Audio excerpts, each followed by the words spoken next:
Having been part of a house church since before I was born, the rest of the world has come across as a strange place.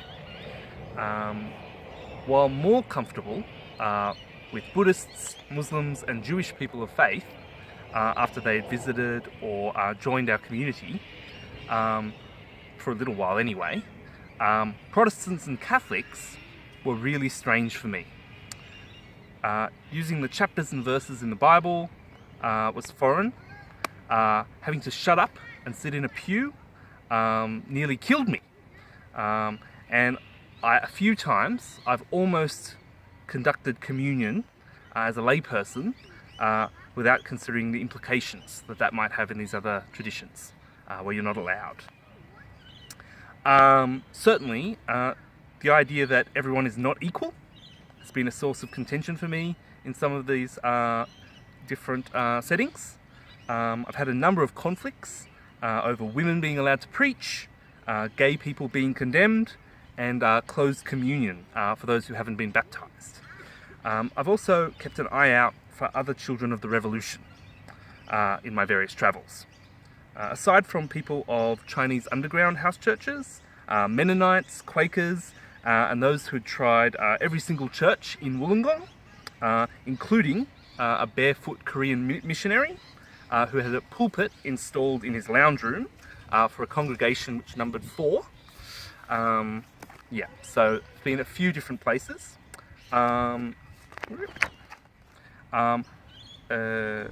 the kids who grew up in our house church movement, or at least had parents who'd been in house churches, is another story altogether.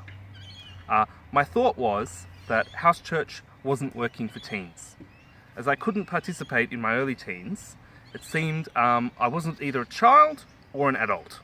So basically I sat in the corner and I tried to puzzle out cartoon books written by Michael Leunig.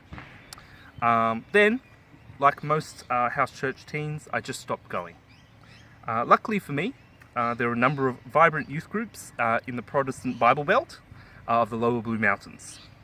So I joined the Baptist group first, and after forcing them to desegregate their gender-split groups, I left to join the Anglican group as the girls had left before I desegregated them. At the Anglican group, over the years, I began to notice something strange. Many of the most motivated leaders and servants had some common heritage. A lot of my friends' parents had been in the Falconbridge House Church. Robbie Dalitz and his numerous siblings, and Danny Heath, who are both still in that Anglican broader community. But also Tim McIver and Andrew Robinson had both had parents who'd been in my grandparents' house church on the Central Coast at some point.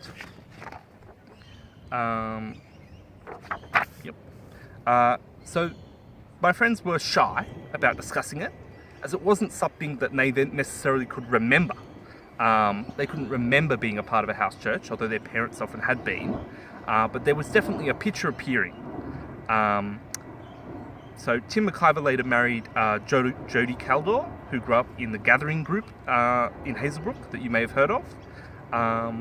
And certainly more recently, being involved in the Uniting Church in Sydney, the broader circle of that group has involved some other people who may have grown up in house churches or their parents had been in house churches. So there was Tan and Tim Caldor, Jodie's siblings, are involved in that group.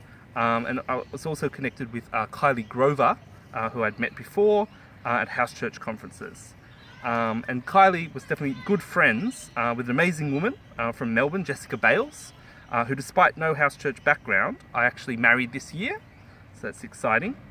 Overall, it seems that a massively disproportionate number of passionate Christians involved in public protest, advocacy, politics, advanced study and youth ministry have come out of the house churches of the 70s, 80s and 90s. It's a parable of the sower, not a greatest hits album. Thank you.